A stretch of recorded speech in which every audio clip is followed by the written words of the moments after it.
Vous êtes-vous déjà demandé s'il existait une preuve mathématique irréfutable que Jésus-Christ était bien celui qu'il prétendait être?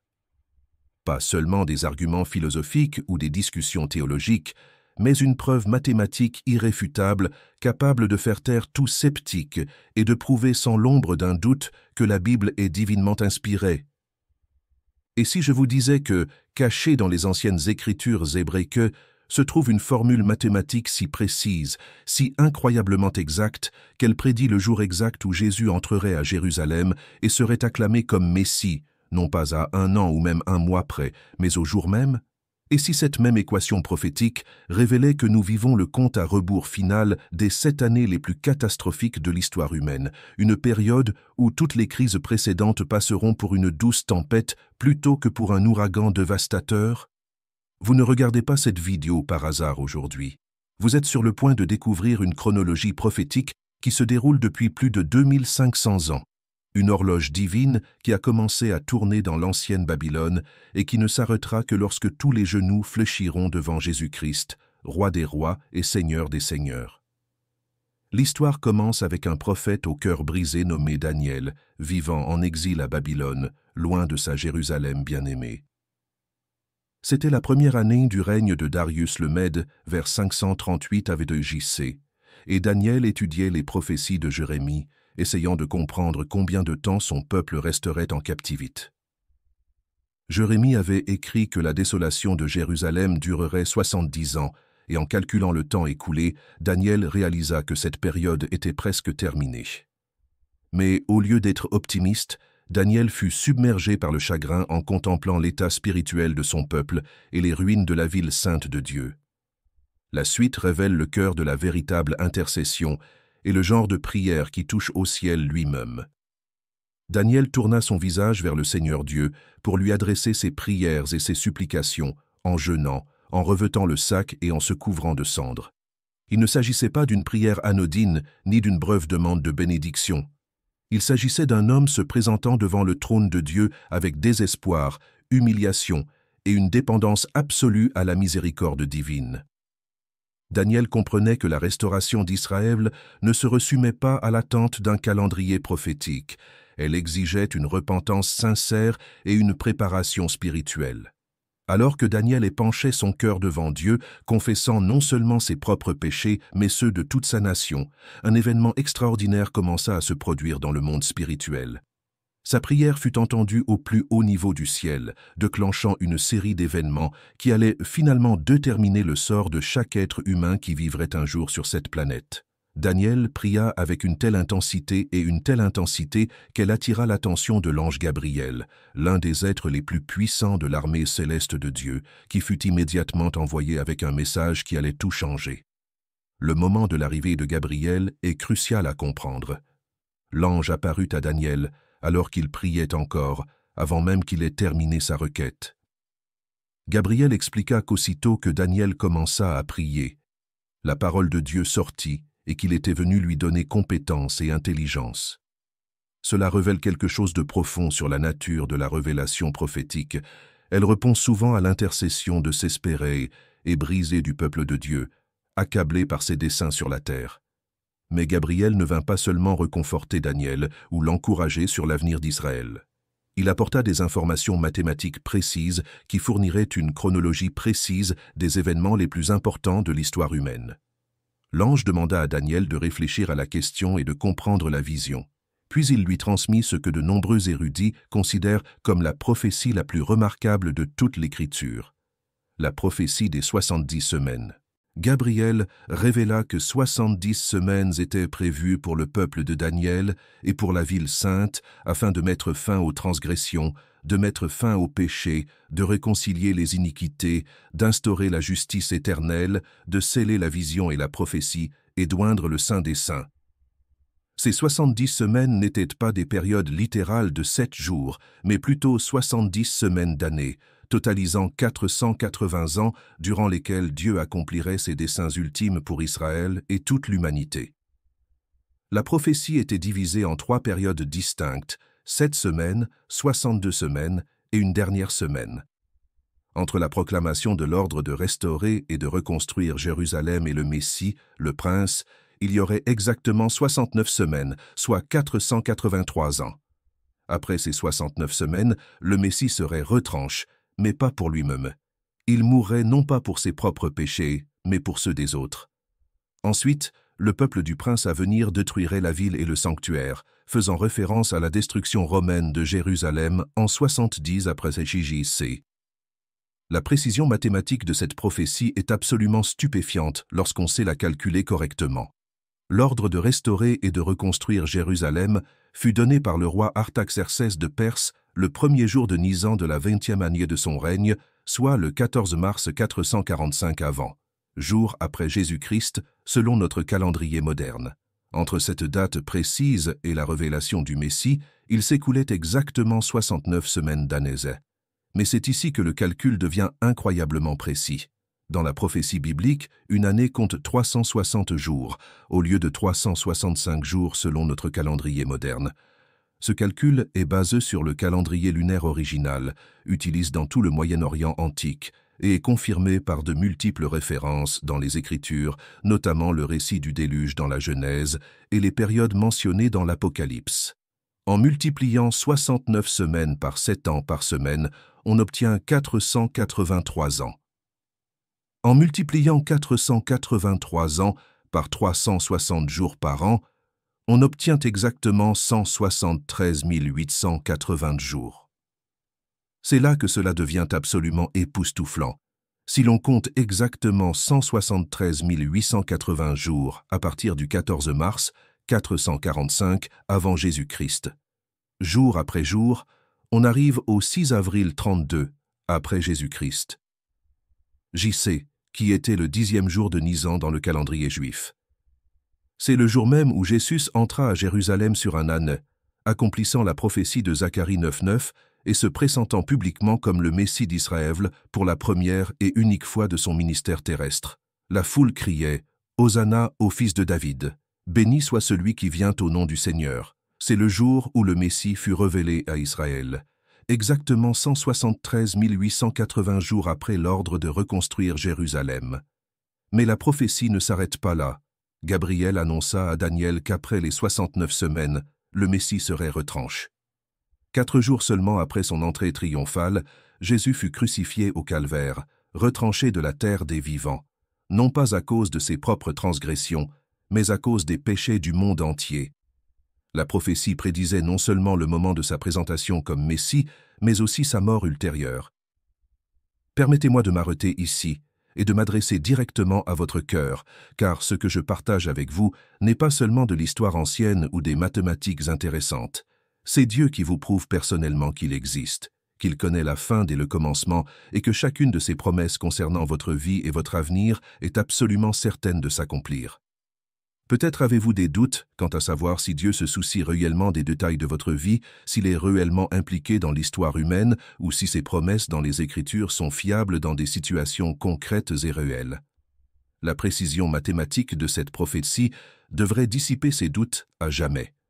Le même Dieu qui a calculé le jour exact de la mort du Christ 500 ans à l'avance, calcule chaque détail de votre situation en ce moment même. Le même Dieu qui a tenu parole à Daniel concernant la venue du Messie tient parole envers vous concernant chacune de vos prières et chacune de vos promesses. Mais voici ce que je veux que vous compreniez. Si cette prophétie prouve que les 69 premières semaines se sont accomplies avec une précision mathématique, alors la 70e semaine restante est tout aussi certaine de s'accomplir exactement comme prédit. Et cette 70e semaine représente l'avertissement le plus urgent de toute l'histoire de l'humanité. Dans les commentaires ci-dessous, je vous invite à écrire ces mots. « Seigneur, je crois que tu connais mon avenir aussi précisément que tu connaissais le calendrier du Christ. Ne le faites pas à la légère. Laissez cette preuve mathématique renforcer votre foi en sa souveraineté sur chaque détail de votre vie. Votre déclaration de foi pourrait être exactement ce dont quelqu'un d'autre a besoin aujourd'hui pour croire que Dieu a un plan précis pour sa situation. Parfois, nous avons besoin de voir d'autres personnes exprimer leur confiance dans la précision mathématique de Dieu avant de pouvoir lui faire confiance face à nos propres situations incertaines. L'accomplissement des 69 premières semaines avec une précision aussi incroyable prouve sans l'ombre d'un doute que cette prophétie provenait d'une source étrangère à la connaissance et aux calculs humains. Aucun être humain, à l'époque de Daniel, n'aurait pu prédire l'essor et la chute des empires, la date exacte du décret d'un roi perse, ni le calendrier précis des événements qui se produiraient plus de 500 ans plus tard. Un tel niveau de précision n'est possible que si la prophétie provenait de quelqu'un qui existe hors du temps lui-même, qui voit la fin dès le commencement et qui a le pouvoir d'orchestrer l'histoire humaine selon son plan prédéterminé. Mais c'est ici que la prophétie prend toute son actualité pour notre génération. Il existe un intervalle entre la 69e et la 70e semaine qui dure depuis près de 2000 ans. Après le retranchement du Messie et la destruction de Jérusalem par les Romains en 70 après VG-C, le compte à rebours prophétique s'est arrêté. La 70e semaine, qui représente les 7 dernières années de cet âge, a été reportée jusqu'à ce que les desseins de Dieu pour l'ère de l'Église soient accomplis. Cette période de transition n'était ni un accident ni un retard dans le plan de Dieu. Elle faisait partie de son dessein prédéterminé. L'apôtre Paul explique dans Romains 11 qu'un endurcissement partiel s'est abattu sur Israël jusqu'à l'entrée de la totalité des gentils. Durant cette période de transition, Dieu a appelé un peuple à son nom, issu de toute nation, tribu et langue, et a bâti son Église par la prédication de l'Évangile au monde entier. Mais lorsque le dernier gentil sera sauvé et que l'Église sera complète, la 70e semaine commencera. La 70e semaine est décrite dans la dernière partie de la prophétie de Gabriel à Daniel. L'ange révèle que le prince qui doit venir confirmera une alliance avec beaucoup pour une semaine, mais qu'au milieu de la semaine, il mettra fin aux sacrifices et aux offrandes, et, sur l'aile des abominations, il causera la désolation. Ce prince qui doit venir est celui que le Nouveau Testament appelle l'Antéchrist, l'homme du péché, la bête qui monte de la mer.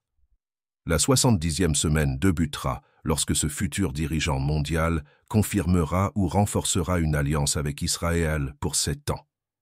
De nombreux biblistes pensent qu'il s'agira d'un accord de paix permettant à Israël de reconstruire son temple et de reprendre les sacrifices d'animaux. Mais au milieu de cette période de 7 ans, au bout de 3 ans et demi, l'Antéchrist rompra son alliance avec Israël, mettra fin au sacrifice au temple et s'installera dans le lieu très saint, se faisant passer pour Dieu lui-même.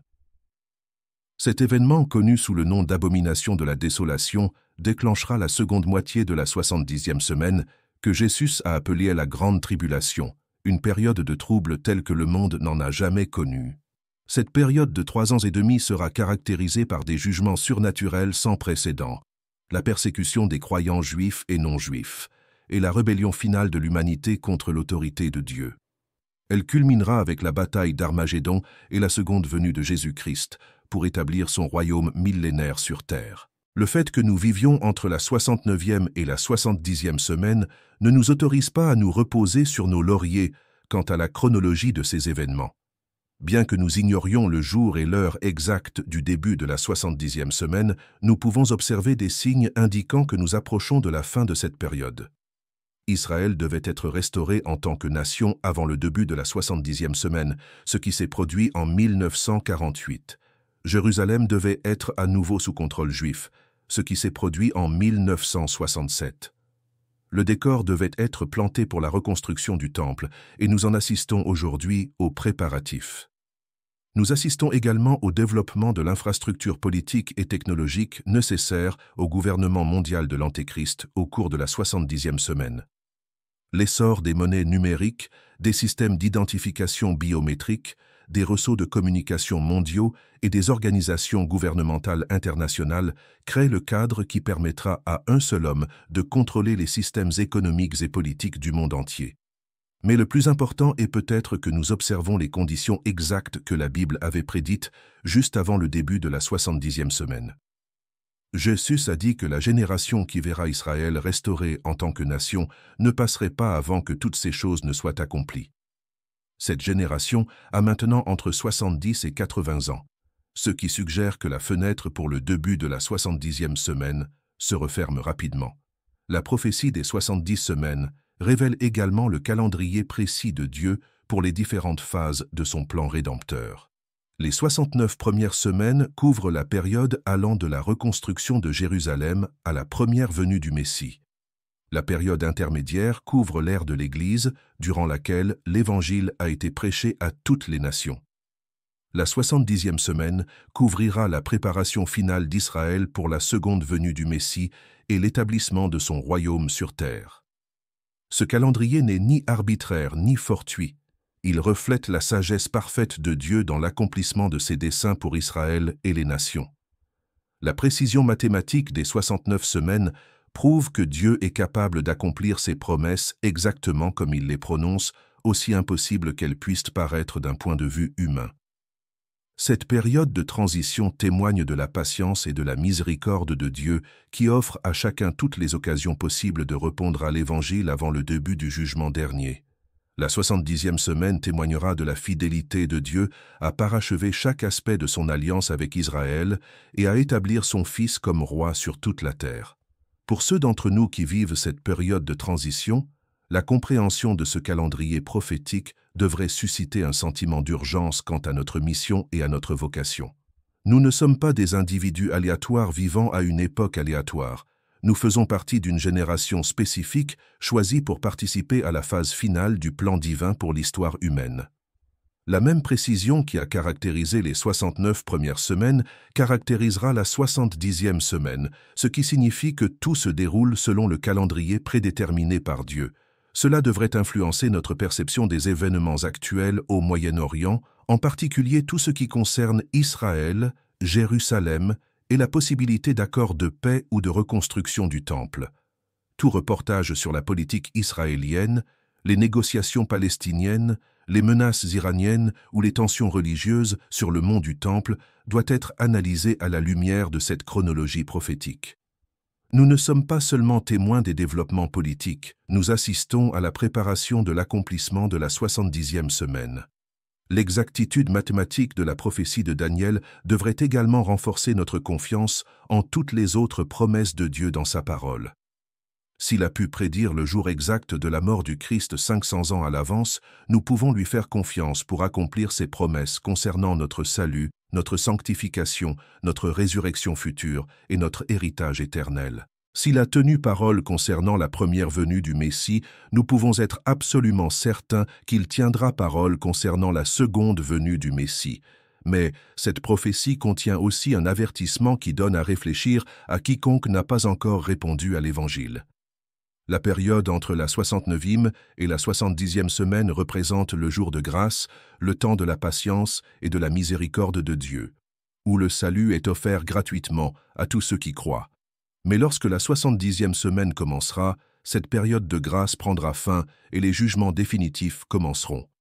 L'Antéchrist séduira beaucoup de gens par des signes et des prodiges, et Dieu enverra une puissante illusion afin que ceux qui ont refusé de croire à la vérité croient au mensonge. L'apôtre Paul prévient que ceux qui ne reçoivent pas l'amour de la vérité pour être sauvés seront livrés au mensonge de l'Antéchrist durant la 70e semaine. Cela suggère qu'il existe un point de non-retour pour ceux qui rejettent continuellement l'Évangile pendant l'ère de l'Église. Bien que le salut soit toujours possible pendant la tribulation, il nécessitera le martyre dans la plupart des cas, car ceux qui refusent d'adorer la bête ou de recevoir sa marque seront tués. Comprendre la précision du calendrier prophétique de Dieu devrait également influencer notre façon de prier et d'intercéder pour notre nation et notre monde. Tout comme la prière désespérée de Daniel pour Israël a précédé la révélation des 70 semaines, notre intercession d'aujourd'hui pourrait inciter Dieu à révéler ses stratégies pour ces derniers jours. Nous devrions prier pour le salut des âmes tant qu'il est encore temps, pour la protection d'Israël face à une hostilité croissante et pour que l'Église soit prête à assumer le rôle que Dieu nous réserve pendant la transition entre la période de transition et la 70e semaine. La prophétie des 70 semaines prouve que l'histoire humaine n'est ni aléatoire ni chaotique. Elle suit un calendrier divin précis établi avant la fondation du monde. Chaque empire qui s'élève et s'effondre, chaque guerre qui éclate, chaque accord de paix signe, chaque avancée technologique réalisée contribue à l'accomplissement du dessein ultime de Dieu, établir son Fils comme roi sur toute la création. Cela devrait nous apporter une paix et une confiance profonde, même en ces temps incertains et turbulents. Face au déclin moral, à l'instabilité économique, à la corruption politique, aux catastrophes naturelles et aux conflits internationaux, nous ne devons ni désespérer ni nous laisser gagner par la peur. Ce sont les douleurs de l'enfantement du royaume à venir, signe que nous approchons de la fin de la période de transition et du début de la phase finale du plan de Dieu. La précision mathématique de la prophétie de Daniel révèle également l'incroyable souci du détail qui caractérise toutes les œuvres de Dieu. Il ne se contente pas d'accomplir ses desseins de manière générale, il accomplit chaque aspect spécifique de ses promesses exactement comme il les énonce. Cela signifie que chaque détail de notre relation personnelle avec lui, chaque situation à laquelle nous sommes confrontés, chaque prière que nous prononçons et chaque étape de notre cheminement spirituel sont connus et planifiés avec la même précision qui a caractérisé le moment de la mort du Christ. Alors que nous vivons les dernières années de la période de transition, nous devons être des personnes qui comprennent les temps et savent ce que nous devons faire. Nous devons être des étudiants de la prophétie capables de discerner les signes de la 70e semaine qui approche. Nous devons être des évangélistes qui ressentent l'urgence d'atteindre les gens avec l'Évangile pendant qu'il est encore temps. Nous devons être des intercesseurs qui implorent la miséricorde de Dieu pour notre génération et pour que ses desseins s'accomplissent de notre vivant.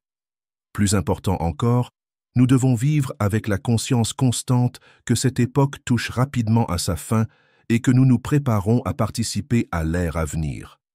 Le même Dieu qui a calculé le jour exact de la première venue du Christ calcule également le jour exact de sa seconde venue.